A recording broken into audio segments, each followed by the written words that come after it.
First of all, Vow is not a breakthrough in technology.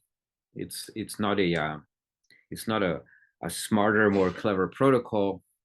It doesn't then offer any improvement over any of the existing plumbing within within the cryptosphere, right? What it is it's a financial innovation. It's so. Let me go back for a second. Bitcoin has seen amazing adoption, right? Because it was the first. And that adoption is tiny. I mean, it's almost negligible how much the percentage of people that have adopted Bitcoin in any way. And the reason for that owes to a lot of factors. Bitcoin was the first, so people didn't know about it. And when they learned about it, they were afraid, because people are always afraid of new things, right? And then on top of that, governments were properly scared of it, and so they ran misinformation, disinformation campaigns. They accused Bitcoin of I don't know, of you being used as money for money laundering and for drugs, which was completely false. They accused Bitcoin of being a polluter of the planet for burning all this electricity, which is also bogus. It's a completely bogus claim. And they generally have tried to block its passage, because they own the banking system, and you can't buy Bitcoin unless you deal with the banks, right? Because you have to wire money to people that have the Bitcoin. It's all very complicated. But despite all of those obstacles, Bitcoin has achieved the status that it has. Vow suffers really from none of those obstacles. By now, all the governments in the world have taken a position with respect to crypto. They've either outlawed it, which I think there's maybe 4 or 5 of the most retarded countries in the world who have basically banned it. And then everybody else has legalized it. Germany was one of the first countries in the world to just legalize it, right? I've always personally considered the Germans to be particularly smart, in that they're very clean thinking, right? And they looked at Bitcoin and they said, well, it looks like a currency. It looks like a foreign currency, so we can treat it as one. And so as long as people pay their taxes in Germany, we don't care. It's legal, right? And then, of course, Holland followed, and Finland, and so on and so forth. And then there's governments like the United States that haven't really wanted to make a commitment to say, yes, it's legal, or no, it's not legal, because they rule through fear of the uncertainty of the legal position. So in the United States, a lot of the entrepreneurship has been hampered by the fact that there's no clarity as to whether this stuff is legal or not, or within what parameters it's legal, right? We have these opinions from Gensler, who is the head of the SEC, but they're just his personal opinions. I mean, I have an opinion too, right? So what? That doesn't make for enforceability or for proper statute or for anything like that. And so in the face of uncertainty, people tend to be cautious, which is reasonable, and so they do less, right? And so there's a lot of these obstacles, and Vow is fortunate in that it comes in to the ecosystem, to the crypto ecosphere, sort of rather late in the game, right? Not that it's late by any means. This whole thing is just nascent. It's just starting, really. We've taken a long time to just figure out the basic plumbing, right? How to get bits from one place to the other, how to do it in a scalable way, how to do it in a private, secure way, how to do it, how to align the incentives, right? What Vow does. Oh, so okay. So Bitcoin is born, and it's money. It's real money. But from an adoption perspective, to spend it, there are at least a couple of problems, maybe 3 problems. The first problem is, in order to spend it, I first have to go get it, and getting it is super difficult, right? The second problem is, if I got Bitcoin in my pocket and I spend it, a little bit of time passes and I realize, oh my goodness, I've made a mistake. I shouldn't have spent that Bitcoin because now it's worth twice as much, right? So there was the first commercial transaction in Bitcoin happened in New York City by a guy who bought a pizza for 10,000 Bitcoins. One pizza, 10,000 Bitcoins. That's worth $200 million today, right? So that's a $200 million pizza. The lesson there is you don't spend your Bitcoin ever. You buy the Bitcoin, you buy whatever you can, and you just hold on to it because across time, it'll be worth a fortune, right? So this also hampers Bitcoin as money because nobody wants to spend the Bitcoin, right? There's the third problem was really a problem with Bitcoin was of scalability. Bitcoin handles 7 transactions per second, right? That's kind of its nominative capacity. So which really means that as more adoption of Bitcoin comes, the network gets bogged down. And then what happens is the miners' fees go up. So it becomes very expensive to send Bitcoin, right? I remember a time when I wanted to send someone $20 and it was going to cost me $50 to send it. And at that point, it's not viable, right? So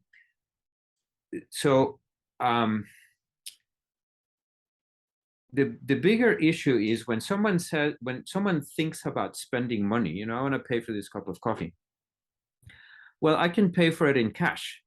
I can pay for it with my credit card. If it's a larger sum, I can do a bank wire, right? So what does Bitcoin add to in terms of value to the transaction? The answer is none, nothing. It's just not valuable for using it as real money, right? And this is where Vow comes in. And that, by the way, applies to all the other tokens in the entire crypto space, right? There's a million competing tokens, and all of them can be spent. Okay, but nobody wants to spend them, and B, it's difficult to get them. And why should I go through all this trouble when I can just pay for my cup of coffee with $1, with paper, right? None of them solves that problem. Vow is the first time where we restructure money in a way where it's actually valuable. And the value goes back to something very fundamental, right? I talk about this I think in my other video. The paradigm has existed for a long time that in order for me to get something from you, I have to give you something, right? And Vow has changed that structure, because now what happens is in any transaction, the two participants care about one thing, which is price. You as the seller always want a higher price. Me as the buyer, I always want a lower price. And Vow steps in as a liquidity implement in the middle, as a device of liquidity. And it says the price no longer matters. You know, I can walk into a Nike store someday and say, you know, I want a pair of shoes, you know, but I don't want to pay you anything. And Nike says, yeah, no problem. Here's your shoes, right? They will discount 100%. And that's a concept that just boggles the mind, right? People can't wrap their heads around how this can be. It seems like magic, right? And magic is always scary, right?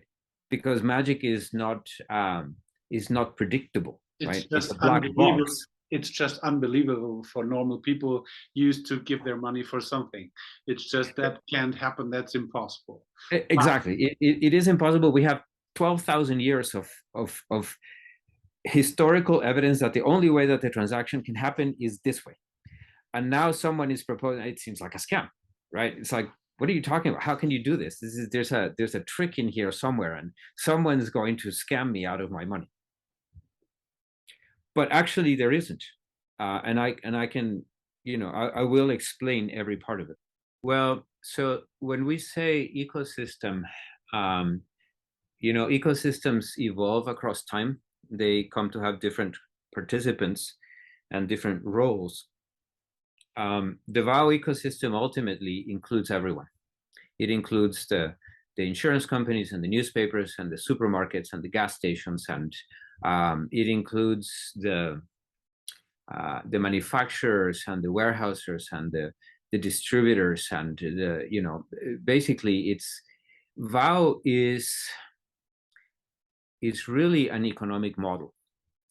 And it's an economic model that is predatory to the existing model, so that it will eventually subsume the entire planet.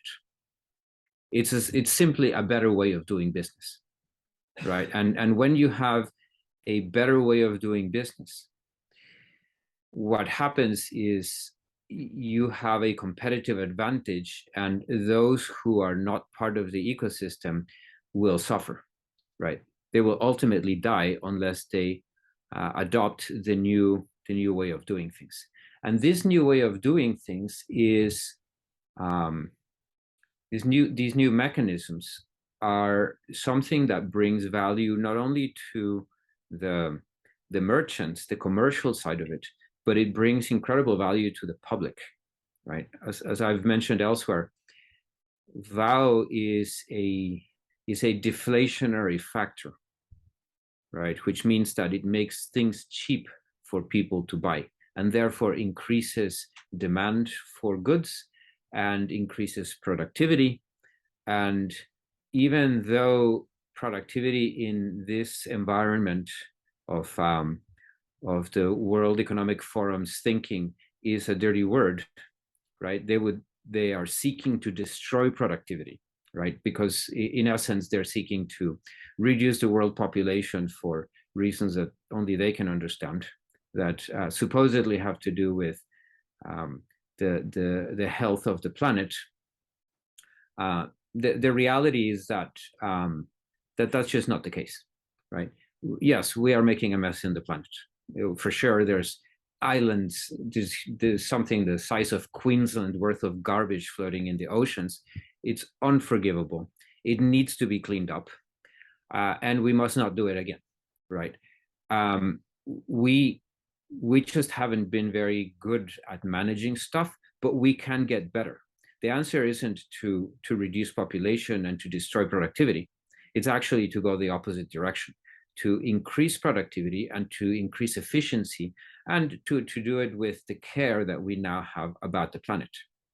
So Vow is a stimulant to that creativity, to wealth, and to the well-being not only of human beings but the rest of the planet. We tend to talk about the commercial value of Vow, but in fact, the social impact of value, which is we rarely discuss, is huge. And I talked about this with Crypto Rich.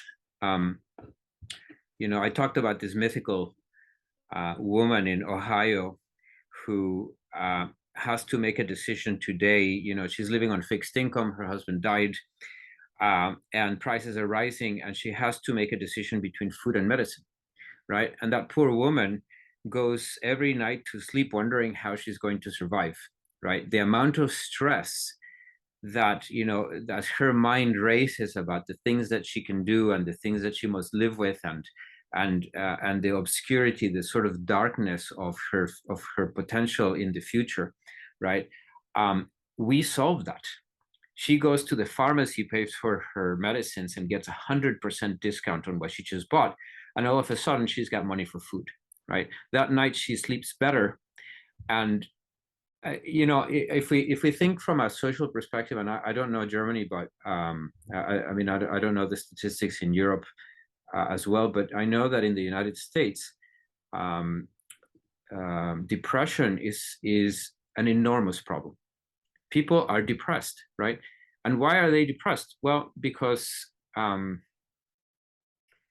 well, to begin with, because they just don't have enough money to live in a decent place, right? They're living under bridges in LA, right? I mean, I live in this city of 12, 18 million people, and I'm fortunate to have a roof over my head, but there are many who are not. They're literally living in tents off the edges of the freeways and stuff. And when you have that kind of situation, you then have drug addiction, right? Because you have to relieve the stress somehow, right? Things are just going down. There's no future for you. Everything, you don't even have anything to eat. You're hungry. you're in pain, you were, you know, it was cold in the middle of the night and you were freezing half to death, and the only thing that you can do is find someone who will give you drugs, because at least they make you feel something.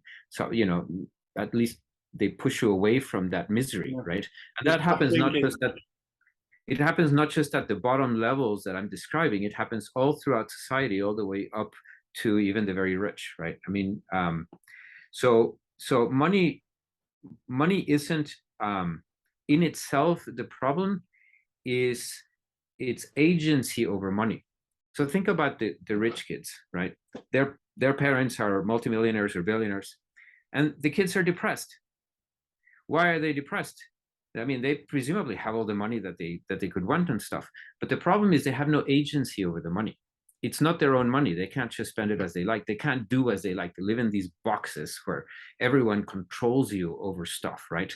And so that kind of worldwide stress, right? Not only the stress that we have created ourselves, but all the nations that we've gone and bombed and destroyed their homes, and all the refugees and all this kind of stuff. This creates an ethos of darkness in the world. Yeah. And Vow is in a position to make a very substantive difference to that woman in Ohio, right?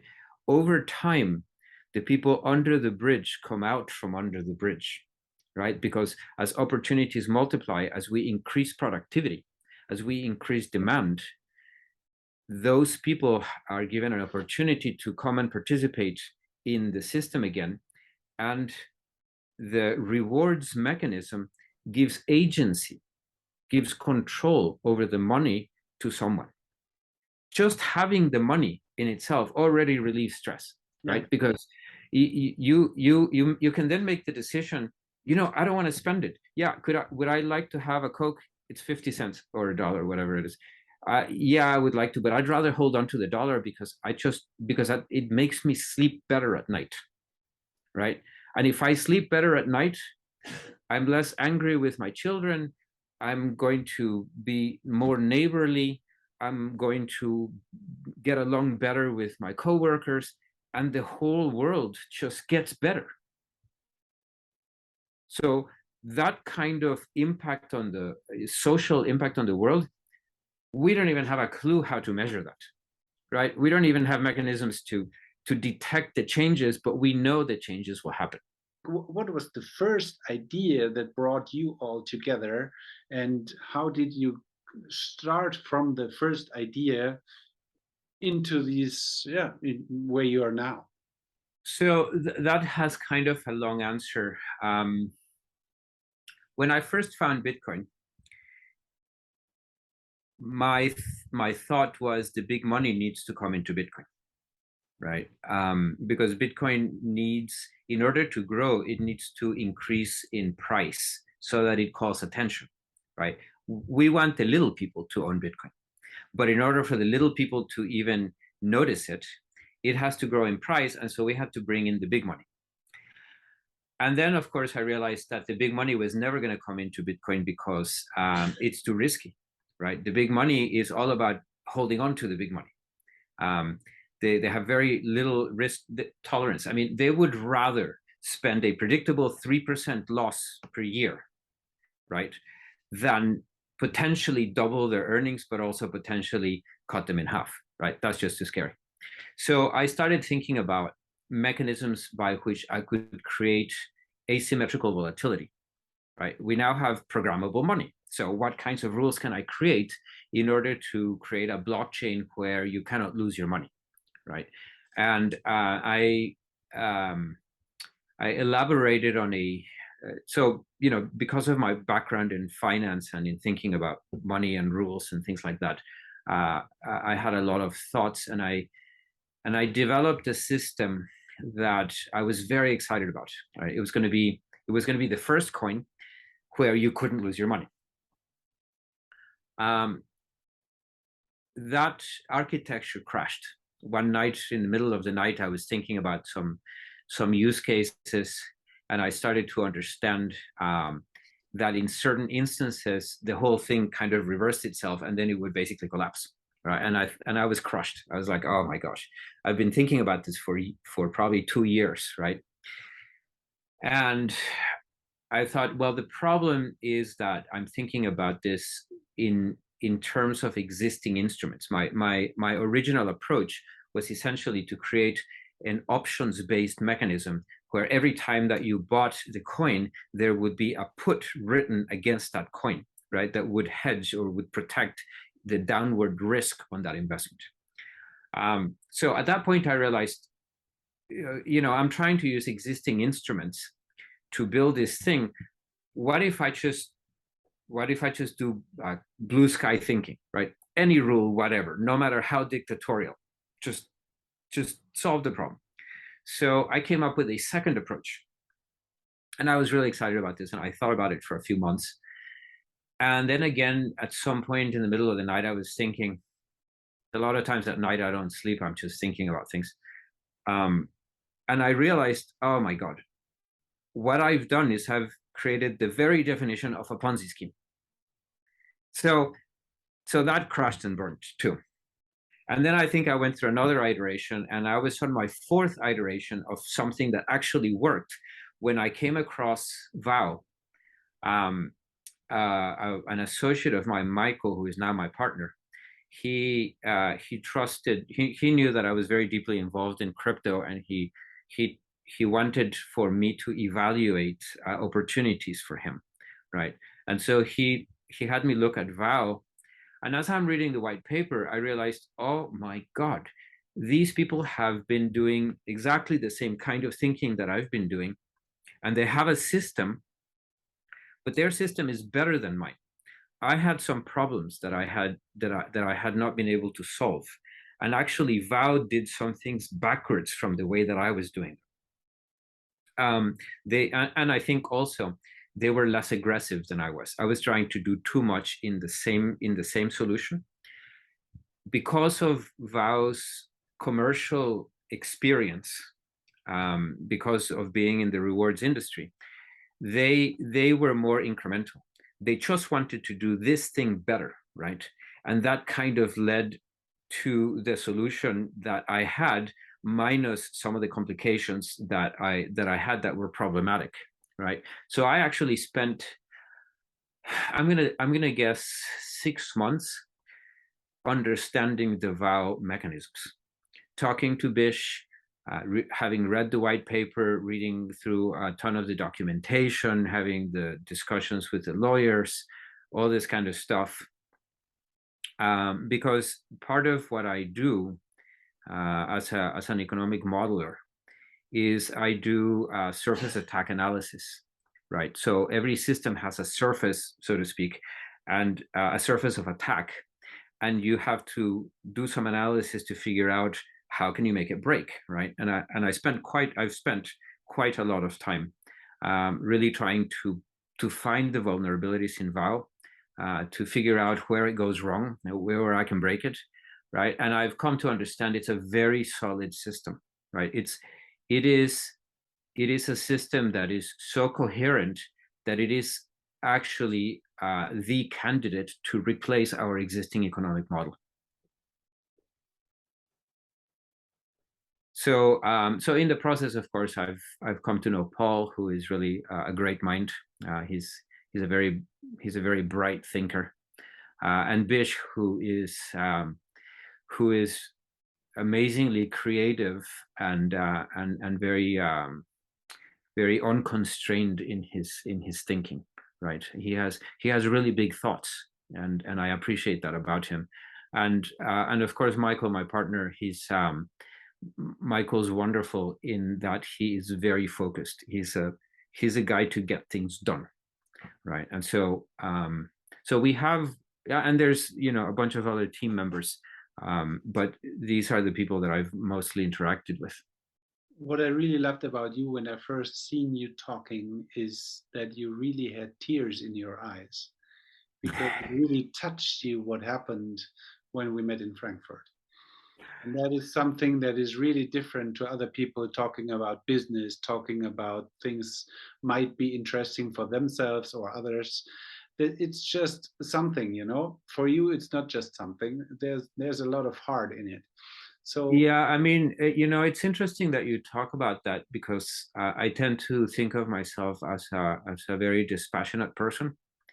Um, but I mean, I remember when I was 16, I think, and I was reading about the treatment of the Congolese by the gosh, what was his name? Now I've forgotten. Bernhard, Bernhard II, right? Of no, I'm sorry, King Leopold of Belgium.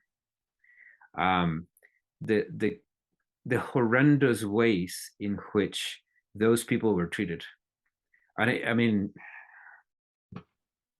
it, I'm even choked up with emotion even today after all these years. I haven't thought about that in a long time, but that really affected me. That human beings could do these kinds of things to others, and it was kind of the beginning of my journey in thinking about governance, methods and mechanisms of governance. And of course, today with DAOs and blockchains, we have these wonderful rudiments for building governance systems, right? So when I think about promulgating the use of Vow, promoting this ecosystem, I'm really thinking about the Congolese.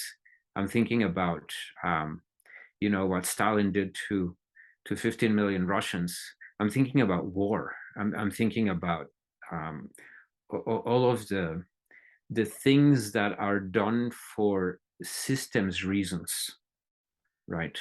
I mean, nobody sets out to kill 15 million people, right? Just because they want to that day, right? That just doesn't happen that way. It's a systemic problem. They're trying to solve a problem, and the answer, it's a terrible answer, but it is an answer to some kind of problem. And so we need to be thinking about the problem solving space, right? The problem and the solution spaces for things. And I think that certainly fixing money is the first step. Bitcoin fixes money. Vow fixes the adoption of real money problem, right? No one's ever going to adopt Bitcoin. It's just not going to happen, right? Not on a global basis. I thought so for a long time. I was a Bitcoin maximalist. I believed in hyper Bitcoinization, the idea where Bitcoin reaches an escape velocity and the whole planet adopts it. It's not going to happen, right? Because Vow is going to get there first. Mm-hmm. Because Vow's got all of the right character. It was built for this. It was built for creating adoption.